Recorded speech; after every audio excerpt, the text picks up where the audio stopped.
स्वागत है आप सभी का हमारे YouTube चैनल में। आइए आज पढ़ते हैं संस्कृत प्रत्यय के बारे में। संस्कृत प्रत्यय एक बहुत ही महत्वपूर्ण चैप्टर है, बहुत महत्वपूर्ण विषय है, क्योंकि अधिकांशतः बोर्ड के परीक्षार्थी जो होते हैं वो इस विषय को या इस विषय से संबंधित जो प्रश्न होते हैं वो प्रश्नों को छोड़ देते हैं। ये ऐसा कोई कठिन नहीं है जिसे परीक्षार्थी समझते हैं। थोड़ा ध्यान देने योग्य बात है, थोड़ी ध्यान हम देख के समझ लेते हैं तो हम इससे संबंधित प्रश्नों को आसानी से हल कर सकते हैं। हिंदी में आप सभी पढ़े होंगे प्रत्यय के बारे में। प्रत्यय वे शब्दांश होते हैं जो किसी मूल शब्द अथवा किसी धातु के अंत में लगकर उसके अर्थ में परिवर्तन कर देते हैं, उसे प्रत्यय कहते हैं। संस्कृत में तीन तरह के प्रत्यय होते हैं। एक होते हैं कृत प्रत्यय, तद्धित प्रत्यय और तीसरा होता है स्त्री प्रत्यय। जैसा कि आप लोग देख पा रहे होंगे, कृत प्रत्यय वे प्रत्यय होते हैं जो क्रिया के अंत में लगते हैं, जिनका प्रयोग क्रिया के अंत में किया जाता है। जैसे गम, तुमुन, गंतुम। गम जो है एक धातु है जिसका अर्थ होता है जाना। गम में तुमुन प्रत्यय लगाने पर बनता है गंतुम। यानी कि गम यहाँ क्या है? क्रिया है, और क्रिया के साथ इस प्रत्यय का प्रयोग हुआ है, इसलिए यह कृत प्रत्यय अथवा कृदंत प्रत्यय। कृत प्रत्यय को ही कृदंत प्रत्यय भी कहते हैं। दूसरा है तद्धित प्रत्यय। वे प्रत्यय जो संज्ञा, सर्वनाम, विशेषण आदि के पीछे प्रयुक्त होते हैं वे तद्धित प्रत्यय कहलाते हैं। जैसे धर्म, धर्म के पीछे लगा है ठक प्रत्यय है, बना है धार्मिक। ठीक है, अभी धर्म के साथ ठक लगने से धार्मिक कैसे हुआ ये हम जानेंगे चर्चा में आगे, फिलहाल समझते हैं नीचे। तीसरा है स्त्री प्रत्यय।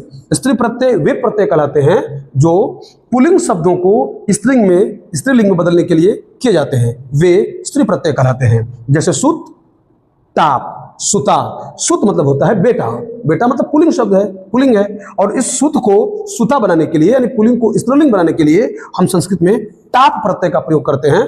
जब सुत के साथ टाप प्रत्यय का प्रयोग करते हैं तो यह बनता है सुता। आइए अब जानते हैं, आगे हम लोग चर्चा विस्तार से जानेंगे कृत प्रत्यय के बारे में, तद्धित प्रत्यय, फिर स्त्री प्रत्यय के बारे में। क्रम से जानते हैं, पहले जानते हैं कृत प्रत्यय के बारे में। जैसा कि अभी हम लोग जाने कि कृत प्रत्यय क्रिया के अंत में प्रयोग होते हैं। कौन कौन से ऐसे प्रत्यय हैं जो क्रिया के साथ प्रयुक्त होते हैं, आइए हम देखते हैं। विभिन्न प्रत्ययों के साथ, जैसे कृत प्रत्यय में जैसे बहुत सारे प्रत्यय हैं। कत्वा है, ल्यप, तुमून, ये सभी कृत प्रत्यय हैं। कतव, ठीक है। इसके साथ है कतवतु, कतवतु, क्षत्रि और है शानच। चूंकि नाम सुनने में थोड़ा टेढ़ा जरूर लग रहा है कि पता नहीं कभी नाम सुने हैं, पता नहीं कैसा होगा क्या होगा, पर घबराइए नहीं, थोड़ा ध्यान दीजिए, ये बहुत आसान है, मैं ऐसे एक्सप्लेन करके आप सभी को समझाऊंगा। ये सभी कृत प्रत्यय हैं यानी क्रिया के अंत में लगते हैं। कत्वा, ल्यप, तुमुन, कतव, कतवतु, क्षत्रि और शानच। हम जानेंगे क्रम से। सबसे पहले जानते हैं, पढ़ते हैं कत्वा प्रत्यय के बारे में। कत्वा प्रत्यय क्या है? ठीक है, कत्वा प्रत्यय का प्रयोग हम पूर्वकालिक क्रिया के लिए करते हैं। कत्वा प्रत्यय का प्रयोग हम पूर्वकालिक क्रिया के लिए करते हैं।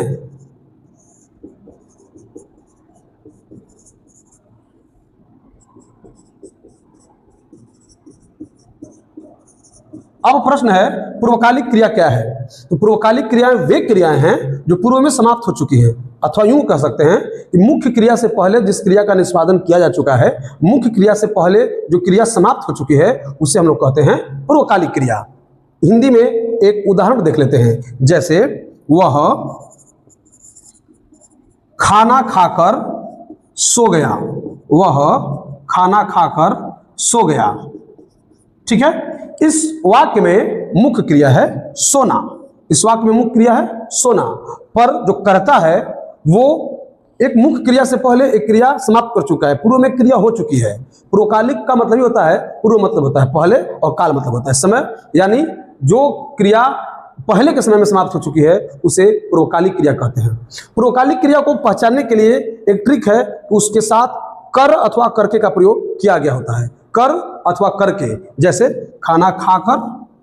ठीक है, तो देखेंगे कि सोने से पहले वो क्रिया कर चुका है खाकर, इसलिए इस वाक्य में खाकर क्या हो गया? इस वाक्य में खाकर जो हो गया वो हो गया पूर्वकालिक क्रिया। आइए कुछ और क्रियाओं के बारे में जानते हैं। जैसे खाकर, सोकर, हंसकर, पढ़कर, जाकर इत्यादि इतनी भी क्रियाएं जिसमें कर अथवा करके लगा है, ये समझ लेना है कि सभी क्रियाएं क्या हैं? पूर्वकालिक क्रिया हैं। ठीक। अब संस्कृत में जो कत्वा प्रत्यय है, ये कत्वा प्रत्यय पूर्वकालिक क्रियाओं के साथ ही प्रयोग किया जाता है। आइए कुछ उदाहरण देखते हैं।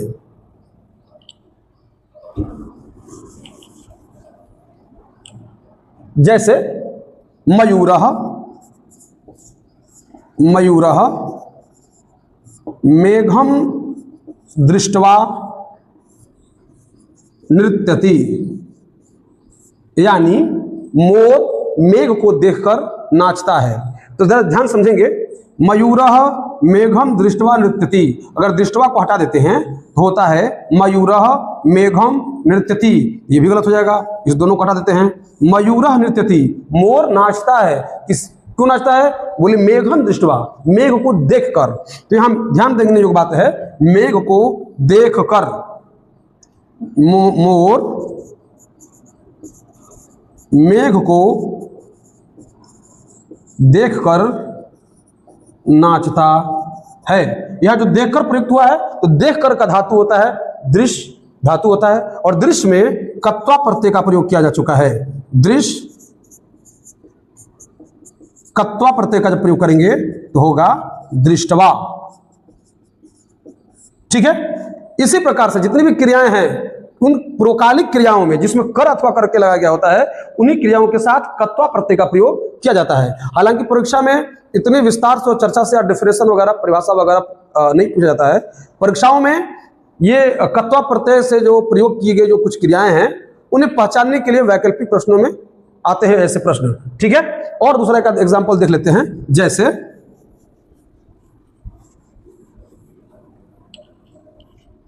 दूसरा है काम करके घर जाओ, काम करके घर जाओ, तो होगा कार्यम, काम करके।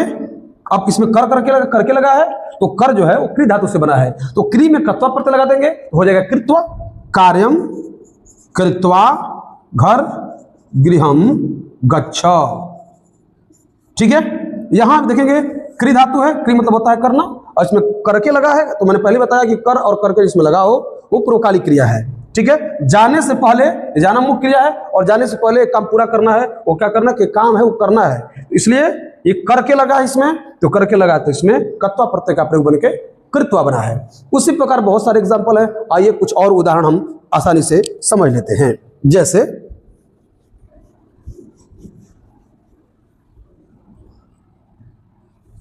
धातु है पा, कत्वा प्रत्यय जोड़ेंगे तो बनेगा पित्वा। पित्वा मतलब होता है पीकर, ठीक है। पित्वा मतलब होता है पीकर। ऐसे भी अभी बहुत सारी क्रियाएं हैं जिनके साथ हम कत्वा प्रत्यय का प्रयोग करके अपने वाक्य को पूरा करते हैं। जैसे पठ, कत्वा, पठित्वा, ठीक है। दूसरा है हन, हन धातु है, हन धातु है जिसका अर्थ होता है मारना, हन कत्वा हो जाएगा हत्वा। हत्वा मीन्स होता है मारकर, ठीक है, मारकर अथवा मार करके। दूसरा है ज्ञा, कत्वा हो जाएगा ज्ञात्वा, यानी जानकर। तो आप देख पा रहे होंगे, पठित्वा मतलब होता है पढ़कर। आप देख पा रहे होंगे जितने भी क्रियाएं हैं, जितने भी धातु हैं जिनके साथ कत्वा प्रत्यय का प्रयोग हुआ है, उन सब में कर अथवा करके जुड़ा होगा, ठीक है। संस्कृत में यदि शब्दों को पहचानना होगा तो जिसके अंतिम में त्वा, कत्वा प्रत्यय का क का लोप हो जाता है और बचता है त्वा। तो जितने भी शब्द के क्रियाओं के अंतिम में त्वा लगा होगा, खादित्वा, पठित्वा, हसित्वा, गत्वा, हत्वा, ज्ञात्वा, पित्वा, जितने भी त्वा लगे होंगे बस समझ लीजिए उसमें कत्वा प्रत्यय का प्रयोग हुआ है। और उसके अंतिम में हिंदी में जब उसको हम अनुवाद करेंगे तो उसके हिंदी में कर अथवा करके का प्रयोग हुआ है। आइए कुछ एकाध उदाहरण वाक्य के साथ और जानते हैं। जैसे गम धातु है, गम एक धातु है, जैसे कि हमने ऊपर बताया भी था, गम जिसका अर्थ होता है जाना। अगर गम में कत्वा प्रत्यय का प्रयोग करते हैं तो हो जाएगा गत्वा, ठीक है। उदाहरण देख लेते हैं। जैसे आपणम गत्वा, आपणम मीन्स होता है बाजार, आपणम गत्वा फलम आनय, ठीक है, यानी गत्वा मतलब गम मतलब जाना, कत्वा प्रत्यय लगा है तो उसमें कर या करके लगेगा, तो गम जा और कत्वा मतलब कर जाकर, यानी आपणम गत्वा मतलब बाजार जाकर, फलम आने मतलब फल लाओ। ठीक है, ये हमारा रहा कत्वा प्रत्यय। अब कत्वा के बाद जानेंगे हम लेप प्रत्यय के बारे में। लेप प्रत्यय क्या है? तो जैसा कि हम लोग अभी जाने कि कत्वा प्रत्यय पूर्वकालिक क्रियाओं के साथ प्रयोग किया जाता है। कत्वा प्रत्यय का प्रयोग हम लोग पूर्वकालिक क्रियाओं के साथ करते हैं।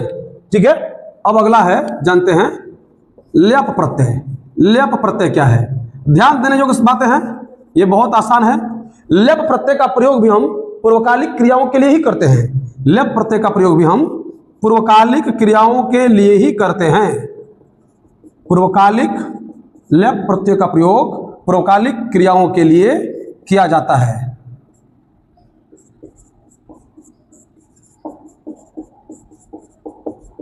कत्वा प्रत्यय का प्रयोग भी पूर्वकालिक क्रियाओं के लिए किया गया था और लेप का भी प्रयोग पूर्वकालिक क्रियाओं के लिए किया गया था, पर छोटा सा अंतर, बस थोड़ा अंतर है इसमें। वो अंतर ये है कि लेप प्रत्यय का प्रयोग उस पूर्वकालिक क्रियाओं के साथ करेंगे जिसके पहले उपसर्ग लगा होगा। जिसके पहले, जिस धातु के पहले उपसर्ग लगा हो उसमें लेप प्रत्यय का प्रयोग करते हैं। और लेप में लेप के साथ ल और प दोनों का लोप हो जाता है तो बचता है य। ठीक है, आइए उदाहरण देखते हैं। जैसे नम धातु है, तो नम धातु में यदि आप कत्वा प्रत्यय का प्रयोग करते हैं, ध्यान समझेंगे, अगर थोड़ा ध्यान दे लेंगे तो ये बहुत आसान होगा। नम धातु के साथ यदि कत्वा प्रत्यय का प्रयोग करते हैं तो हो जाएगा नत्वा, मतलब नमस्कार करके। लेकिन इसके पहले कोई उपसर्ग नहीं है, और यदि इसके पहले कोई उपसर्ग हो जाता है, यदि इसके पहले उपसर्ग लगा देते हैं प्र, ठीक है, तब ये बन जाएगा, यहाँ प्र उपसर्ग लग जाएगा, नम धातु है और यहाँ हो जाएगा लेप, तो हो जाएगा प्रणम्य। तो इसका भी अर्थ वही होगा, प्रणाम करके। यदि नम कत्वा होगा तो नत्वा होगा, उसका मतलब होता है नमस्कार करके, प्रणाम करके। और लेकिन ध्यान रहे कि वहां नत्वा जो है तो नत्वा में त्वा है, यानी कि वो उसमें कत्वा प्रत्यय का प्रयोग हुआ है। लेकिन यदि यहाँ नम प्रणम है, प्रणम्य है, तो इसमें भी वही बात है, इसका भी अर्थ वही होगा, लेकिन इसके साथ लेप प्रत्यय का प्रयोग हुआ है। ध्यान रहे, यहाँ बच्चा है य, लेप का य, प्रणम्य, इसका जिसका अर्थ होता है प्रणाम करके। इसमें भी करके लगा हुआ है, कर अथवा करके लगा हुआ है, तो जिसमें कर अथवा करके लगा हुआ है वह पूर्वकालिक क्रिया है। कुछ उदाहरण और जान लेते हैं, आइए देखते हैं कुछ और उदाहरण। दूसरा है, जैसे आ गम लेप बन जाएगा आगम्य। गम धातु है, पहले भी गम धातु थी, उसके साथ भी कत्वा प्रत्यय लगा था पूर्वकालिक क्रिया के साथ। यहां भी गम धातु है, लेकिन वहां जो थी कत्वा प्रत्यय के साथ उसमें उपसर्ग नहीं था, यहाँ उपसर्ग है। यदि गम के आगे उपसर्ग है तो यहाँ लेप होगा, और यदि उपसर्ग नहीं होगा तो यहाँ कत्वा प्रत्यय का प्रयोग है। लेप की जगह यहाँ कत्वा प्रत्यय का प्रयोग होगा। यानी कुल कह ले, सीधी सीधी सारा सारांश ये है कि जिन मूल धातु के आगे उपसर्ग है उसके साथ लेप प्रत्यय का प्रयोग होगा, और जिसके साथ उपसर्ग नहीं है उसके साथ कत्वा प्रत्यय का प्रयोग होगा। दोनों ही प्रत्ययों का प्रयोग पूर्वकालिक क्रियाओं के लिए किया जाता है। पूर्वकालिक क्रिया यानी जिसमें कर अथवा करके लगा होता है। आइए कुछ उदाहरण सहित वाक्य इसके भी जानते हैं।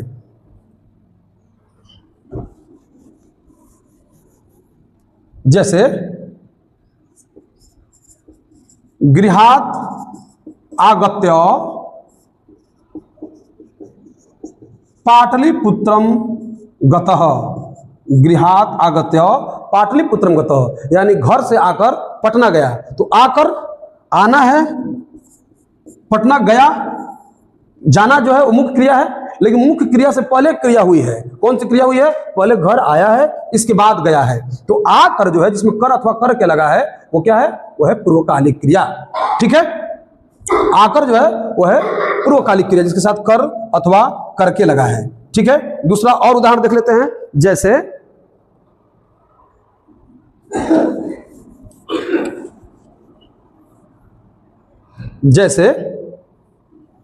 निर्धनेभ्यः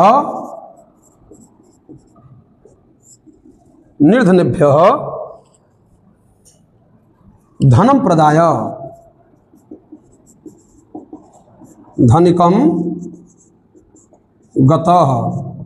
ठीक है, यानी गरीबों को प्रदाय यहाँ ध्यान देंगे क्या लगा है, प्रदाय। तो जिसके अंतिम में यो लगा हो समझना कि लेप प्रत्यय, ये समझने के लिए ट्रिक है कि जिसके अंतिम में त्वा लगा हो वो कत्वा प्रत्यय, और जिसके अंतिम में यो लगा हो वो लेप प्रत्यय, सिर्फ समझने के लिए। अब देखते हैं प्रदाय में क्या है, तो प्र उपसर्ग है, दा मूल धातु है और इसमें लेप प्रत्यय हुआ है।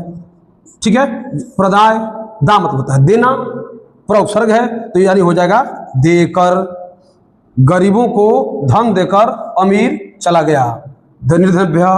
निर्धनेभ्यः धनम प्रदाय धनिकम गतः। इस प्रकार से हम लोग अभी कत्वा और लेप प्रत्यय के बारे में पढ़े। ठीक है, वीडियो कैसा लगा हमें कमेंट में जरूर बताएंगे, और यदि किसी प्रकार की समस्या हो तो कमेंट करके बताएंगे ताकि हम आपके प्रश्नों का उत्तर आसानी से दे सके। यदि आपने हमारे चैनल को लाइक सब्सक्राइब नहीं किया है तो लाइक सब्सक्राइब कर लें ताकि नई वीडियो आपके पास खुद ब खुद पहुंच जाए। हम अगली वीडियो में पुनः कत्वा और लेप के बाद जो प्रत्यय हैं जैसे कत्वतु है, तुमुन है, क्षत्रि है और सानच है, उस वीडियो के साथ उपस्थित होंगे। तब तक के लिए नमस्कार।